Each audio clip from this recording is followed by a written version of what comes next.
काय माई, आज तरी मुलांशी बोलणं झालं का? नाही रे, तर ह्या वयात आपल्याला आठवण तरी कोण काढणार? अजून किती दिवस असं तळमळत जगायचं? हे माई, पण मी असं ऐकलंय की सरकार आपल्यासारख्या ज्येष्ठ नागरिकांसाठी विशेष निवासस्थानं तयार करते, जिथे आपल्याला अगदी सुरक्षित, आनंदी आणि अगदी घरासारखं वाटणार आहे.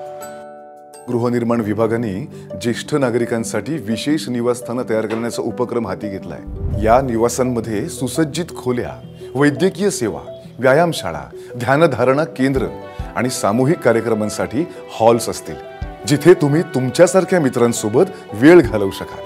तुम्ही स्वातंत्र्याने आणि आत्मसन्मानाने जगण्याचा अनुभव घेऊ शकता. थोडक्यात काय, तर आता आपल्यासारख्या सगळ्यांच्या चिंताच मिटल्या. गृहनिर्माण विभाग, ज्येष्ठ नागरिकांसाठी नवीन धोरण.